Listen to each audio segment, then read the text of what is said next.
Listen, I don't want you listening to Simon and Garfunkel, okay? Look at that. Look at that. Look at their eyes. They're on drugs. Look at that. Okay, I don't actually have Bookends, which is the actual album depicted in the film. But Parsley, Sage, Rosemary and Thyme is just as good.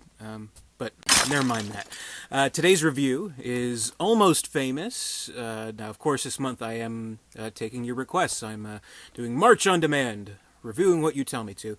This is a suggestion by a good friend of the channel, Link Biff. So thank you for suggesting this. So this is one of my favorite movies, and I'll tell you from a personal perspective of it. This was one of the movies, actually, that really got me seriously into movies. And even like collecting. Like I remember, this was, I guess, 2000, 2001. I was just kind of starting my movie collection, and I was getting really cheap VHSs from Blockbuster, Rogers Video, what have you, and Almost Famous was one of them. I only had a very tiny collection at first, and among those was Almost Famous. I'd watch that movie over and over and over and over and over again. I loved it. And one day, I lent it to a friend. I never got the tape back, so there's that. But actually, very recently, this was, well, I guess let's say that's 10, 15 years ago, almost now, God. Let's say 10 years ago. That sounds about right.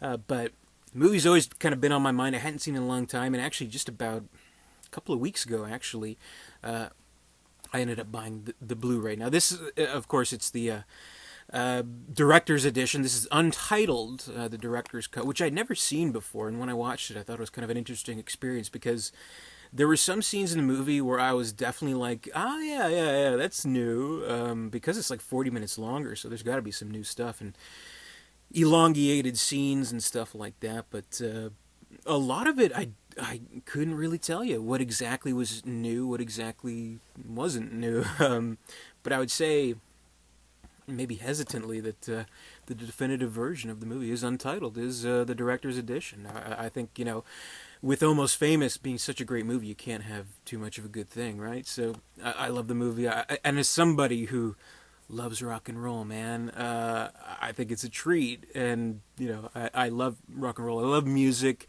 I, of course, have a record collection that I'm very respectful of and take good care of, obviously, but this is a dream to me, and I love the performance in the movie, and I think this is, without a doubt in my mind, this is Cameron Crowe's best film, and it's just such a superbly written film. He won an Oscar for the screenplay, and rightly so, because one thing I'll say about this movie, now when you look at a lot of movies, like let's say this, okay, I would make an argument that Almost Famous, it kind of follows Joseph Campbell's hero's journey.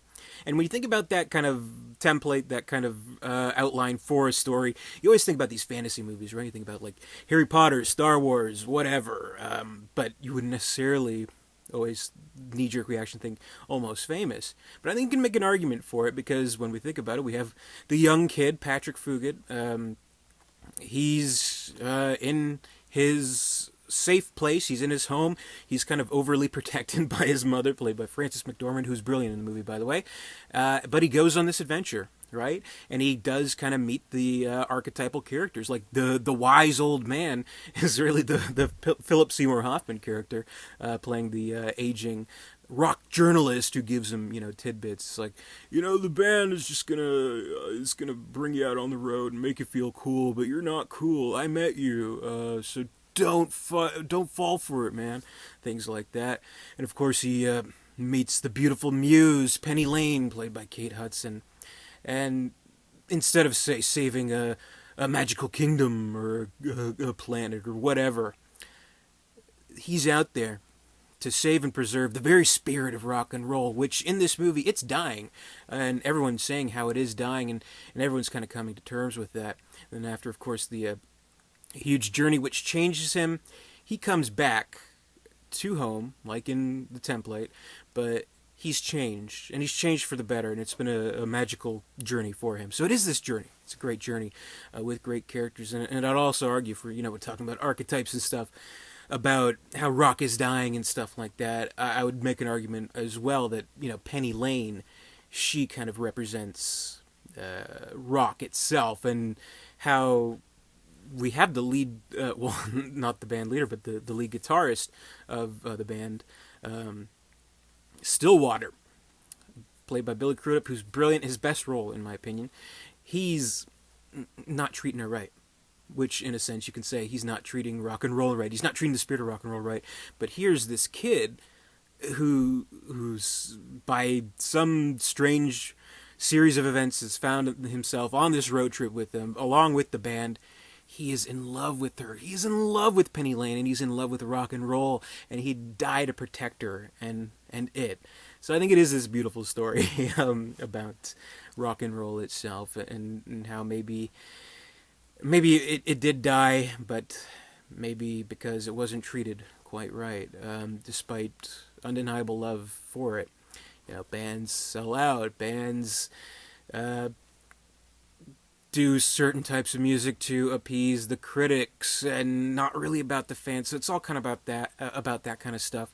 And I think it's great. Full of amazing music in the movie. I mean, needless to say, and great performance, like I mentioned. Patrick Fugit, great in his role. He really leads the movie perfectly. I think Frances McDormand is brilliant.